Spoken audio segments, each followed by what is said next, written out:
What is up, guys? Dustin Yewy here, and I got some NHL 13 news. It's not really crazy news, but it's two articles that are on EA Sports, so I figured I'd cover them.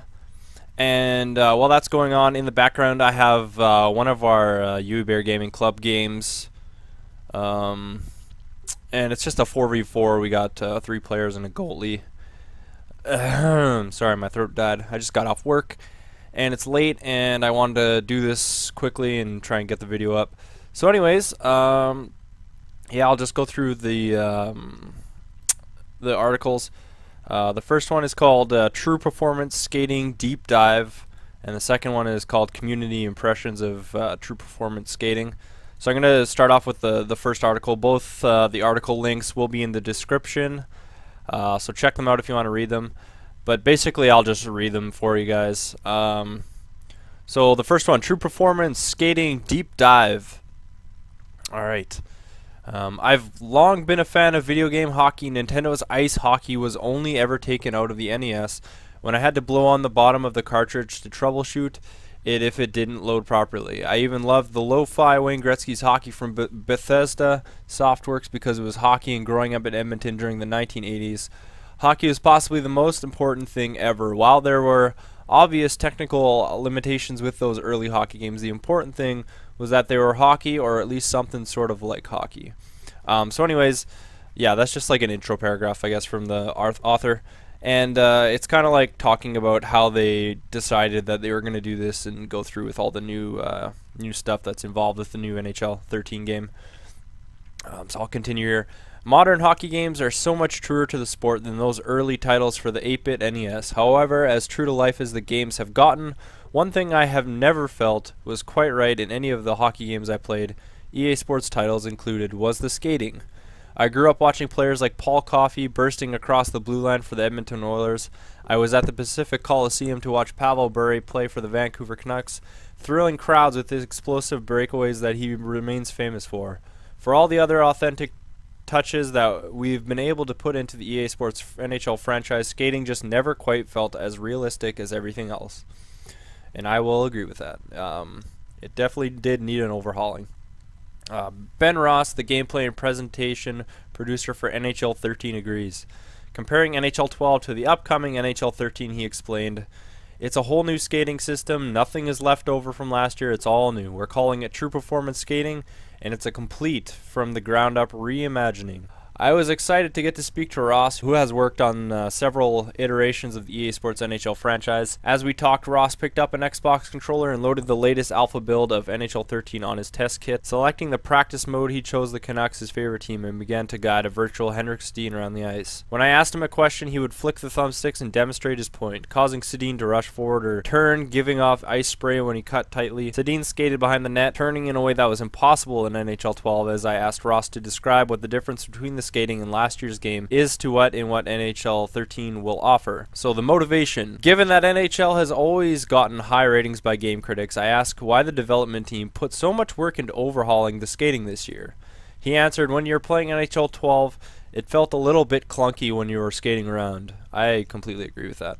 "We were sort of joking around that the skating in 12 looked like what I look like out on the rink, but not what the pros look like out on the ice. This year, I think we captured how smooth and how agile these players really are, and I feel like that's what the big difference is between 12 and 13. Everyone on the development team is a hockey fan, so we've been getting lots of feedback on the new systems as they've compared it to the real NHL references we have. A lot of people have liked the gameplay, but we felt we'd hit the ceiling with what the current skating could do, and we wanted to start again." The process. The NHL team didn't just sit down with a bucket of chicken wings and last year's Stanley Cup final on VHS to redraft the skating. Hours of study went into even the most minor changes. Ross explained the process to me. "We did a full motion capture shoot over a few days and captured a ton of footage. The end result is over 1,000 new animations. We then used our internal animation toolset to mimic the real world reference. We look at how skating interacts with gameplay at the NHL level." The control. Ross points out that one of the big advantages to the new skating system is the unprecedented level of control that NHL 13 will give the player. He explained, "Comparing 12 to 13, I would say that its predictability is a lot higher for the user in the game this year, especially with the puck. You know what's going to happen when you're playing. You're in full control and can react accordingly. What was our vision control button now is just a back skate all the time. Now with the puck, you no longer have to play with it a while to figure out what you're going to get from vision control, while we're basically predefined rules about where we assumed you'd want to face. In a lot of ways this helped the user last year, but now we're giving total control to the player, so their skaters' actions are completely up to the user. We've increased the creative options available to the player. With the skill stick, you can now move your stick left to right, toe drag, perform loose puck dekes, and that control over the hockey stick was all completely up to the user. Skating was, to a certain extent, up to the user.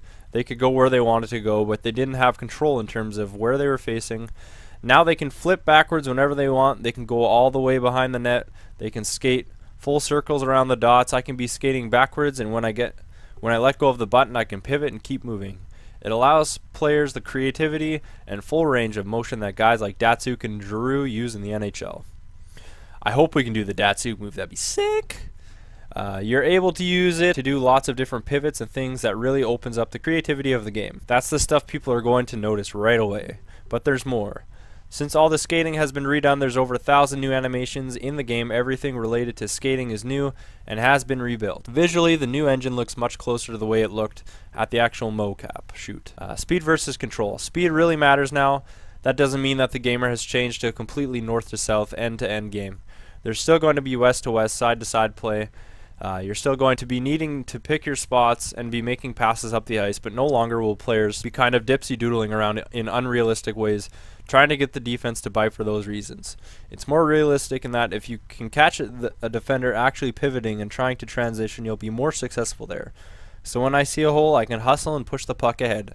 That's actually a change as well. With our push puck last year, we were releasing the puck only, so it was out of your control. There were some benefits there, but when we looked at the pro players, we saw that they don't push the puck so far that it's out of their grasp. They're in control of the puck. It's on the tip of their stick, but they're only pushing it a little bit ahead. So that was a change with just the sense of hustling with the puck. It also makes you less agile, can't turn as easy out of that, and the higher speed you're going, that's where the physics come into play, and the momentum comes into play and becomes more of a factor. So if I really fly up the wing and try to cut in, my control will actually vibrate, and I can feel that I've got that edge, and I can't just turn on a dime. There's even the potential if I go past that edge of falling. Last year you could fall if you were doing a lot of quick tight turns, but this year it's more based on the physicality of what you're actually doing. How fast you're actually going, and you're trying to cut, because we found last year that people were confused about why they were falling. Now that you're given that warning that you're cutting tight, and you have to make that decision of whether you're willing to risk that or not. The next section says there's only one Erik Karlsson. True performance skating creates better player differentiation. Playing with an NHL star like Claude Giroux now feels better than playing with a fourth line grinder. Ross explained, "We do have the ability to change the widths and lengths of players' skating strides, so there's going to be a bigger difference between players in NHL 13 than there was in 12. With the speed being such a factor, we didn't want every player to be able to blow by their opponents. So while we've always had ratings in the game for acceleration, speed, and agility, which all play into skating, they will have a much bigger effect with the new skating system. We didn't change the core concept of what was working in the game, but now we can utilize them to a much greater level. You'll see greater player differentiation because there's a greater range in those ratings. Last year, because of the limitations, in our old skating engine, you could basically skate backwards as fast as you could skate forwards. So once you had a player sized up, they'd never be able to beat you on the outside, whereas skaters in NHL 13 at full speed will be much faster going forwards and backwards, as well as being more agile and mobile. They can beat you wide. That means that the defensive player has to use their own tool set to read and react and push the offensive player wide, so they don't allow the forward a clear path to the net. So that sounds really cool, actually. So I know people are kind of complaining, oh, they're not going to have, different skating styles and whatnot. That basically says that, we're probably going to have more of a difference between players depending on like your skating. So that's cool. The last section is called shooting. As he talks, he continues to demonstrate his point, gesturing to the screen as Sedin does what Ross is describing. Having grown up loving hockey games, it's an exciting chance to get the inside scoop from someone who has been making them for the past few years. I ask about shooting, if the revamped skating system will affect it. Ross nods and sends his Sedin twin off to begin shooting at the goalie as he explains it to me. If I'm in full stride and shooting, I have a higher chance of missing the net than if I come in more of a controlled state gliding. So we're trying to make gliding matter a lot more, since in the real world a player has much more control when he is gliding. Of course, attributes will come into play here as well. Sidney Crosby can't come in and shoot off of his front foot at full speed, while Ovechkin can come down at full speed and rifle a shot exactly where he wants it. But less skilled players who aren't at that top 10 elite level of the league will have to be more conscious about making those kinds of shot decisions. In the past, we heard that a lot of players were always hitting the net, that the goalie was saving it, or it was hitting the post, so you could see a lot of more range when you're actually missing the net on a bad shot. And by increasing that range, the same as we did for skating, it gives us a lot more room to differentiate the players. With everything looking so complete, I ask what's left to do before launch, which is still months away. Ross answered, gameplay is what we'll be tuning until the very end. That balance is offense versus defense. The new system makes for a lot faster, more authentic representation of today's National Hockey League. In previous years, the term figure skating has been thrown around by fans of the NHL series to describe the sometimes unrealistic agility of players in the game. The new skating engine gives the players as much control over skating as the skill stick did over the hockey stick in NHL 07. I love the hockey video games because I love hockey. With true performance skating and NHL 13, virtual hockey is one stride closer to the real thing, and that makes me love it all the more. So it's kind of a big article, but he just kind of talks with Ross, and he just kind of goes over how everything kind of came into play and how it's all working out now. So that sounds good. And the next one, I figured I'd save this one for last. It's community impressions of true performance skating. Now, I did kind of cover what happened at the live stream, but people were actually invited to go and play NHL 13. So basically, this article is a couple of guys that actually went from the NHL EA Sports forums, and yeah, they just kind of have their insight on what they thought of it. So yeah, I'll start reading, I guess. So what did the fans think of our recently announced true performance skating? Be sure to check our full impressions on the EA Sports forums. So there will be more on this forums, easports.com, and then you can just kind of go there. But I'll just do a couple like the ones that they have on here. So Scott Edemus, Vigilante Iceman on the EA Sports forums. Well, whether you like it or not, and I like it, the new skating engine is going to change the way you play the game. From the opening face-off of my first game, it was evident I had some relearning to do. Many of my tendencies from NHL 12 were going to have to go, most notably my stop-and-go all-out play style. For my first strides, I felt like my player was really working against the ice, really having to dig in to get going and gather some momentum. This is something I really felt was lacking in previous NHL titles. It's almost felt like you were floating. There was no friction. In my time with NHL 13, I was able to notice a distinct difference in players and the ease with which they were able to go, stop, and change direction. The difference between a dangler like Datsuk and a lugnut like Bertuzzi was very evident, as Datsuk was able to cut much more sharp, accelerate much more quickly, and put the brakes on much more effectively to avoid a hit.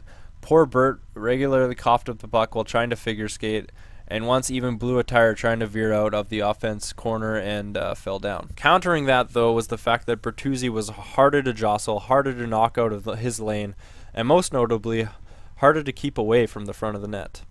I'm sure that's all well and good to you, but I'm sure what folks want to hear about is the speed. The acceleration and agility were easy to get used to, and after a couple of games I was taking advantage of my momentum and gliding around like a pro.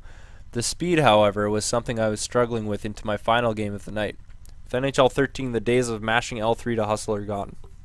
Instead, you press it down once and hold it, and your player quickly puts his head down and accelerates to top speed. As a result, races for the loose puck are much more exciting and potentially much more costly to lose. The differential between a player who's gliding or skating at a normal, or gliding or skating normal, and a player who is at top speed is pretty large. And if you get caught standing still, you're going to pay. Dump and chase has suddenly become much more effective, and pinching in on defense without someone covering you can have disastrous consequences. As a result, gap control and good positional play are going to double in importance. Whew. All right. The next person, Mike Lopez, Scarface 909 on EA Sports forums. While at first look it may seem the skating engine is only for forwards or the offensive aspect of the game, the skating really does indeed help the defense as well. The ability to skate out from behind the net and gain that quick first steps really help with getting the puck out of the zone and gaining the neutral and offensive zone. Also, the ability to get that quick step can help you avoid forecheckers and get the puck out cleanly. This year, defense will feel rewarding, I feel, because you really need to read the situation correctly and know how to gap control and look at what your opponent is doing and react accordingly. No longer can you see the opponent skating at full speed and keep up with him by just skating backwards. Also, because of the skating this year, if you notice your opponent skating at full speed, you can be assured he'll have less agility and you may be able to step up on him and close the gap and shut him down. While some people will be concerned about playing defense this year, the new skating truly does help the defensive side of the game as well. Now I'll have some of my overall impressions of the skating this year and other features. The skating looks very fluid this year, especially the pivoting aspect of the skating. This year the hustle button has been changed from 3 clicks on the left stick to 1 click and holding down the left stick to get to top speed. Also changed this year is no more push puck feature. It's been changed to the 1 click hustle button, which allows you to get to top end speed. There were some concerns for us because it was too easy for forwards to blow by defensemen when we played. As well, there was an issue with getting to top end speed too fast. It seemed like you could go to 0 to 60 in about a second, which makes the overall game feel too fast. However, don't worry too much, as we all made the developers aware of our concerns on the overall speed of the skaters, and they assured us that they'll be tuning it and making the skating a little fast in the build we played. Overall, though, I felt the skating is amazing this year and really makes the game feel different, but better at the same time. It definitely needs some tweaking here and there, but we also played the alpha build, which still has a long ways to go, and with that said, I am very looking forward to this year's installment just from the true performance skating this year. Alright, 2 more to go here. So Steven Barask, Luger 33 on the EA Sports Forum. You guys have seen how fantastic the skating looks in the trailers, and the guys at EA Canada aren't exaggerating when they say they've added 1,000 new animations for skating. Everything from crossovers to pivots, back skating to acceleration, hustles to idling, catching one's breath has been added or overhauled. The game looks much more organic, natural, and true to the sport than ever before, since skating is so varied. In the past, all the skaters were basically always moving at the same speed, and the lack of animations reflected this. Now with the new explosiveness, momentum, and skating physics at work, the game simply looks more like hockey. Now the big question is, how does true performance skating play? Is there balance between offense and defense? The answer, as of late May, is sort of. I'll be blunt and confirm from some fears out there that it was a little too easy to blow around defenders. First, pressing L3 made you forward go from 0 to 60 too quickly. There wasn't enough incremental acceleration in my opinion. Also, if you had a particularly explosive guy like Grabner or someone, he was going to burn everybody every time he was at full energy on the ice. That isn't cause for alarm though, since the developers made it clear that there was still tuning to be done on this, and there are already features in place to balance this out. As I mentioned, you cannot shoot, deke, or cut while at top speed. So you might be able to blow around a flat-footed defender a bit too easily at the moment, but then you have to slow down to actually do anything on offense, and can either be caught at this point by a hustling defender or essentially give up any hopes of scoring. Another important note is that by the end of the day, some 10 hours straight of NHL 13, we were all better at defense and more adjusted than in the morning. In our one OTP game, there weren't really that many breakaways, and since the human-controlled D-man was better recognizing when the explosion was coming and was able to start backing up and reacting accordingly.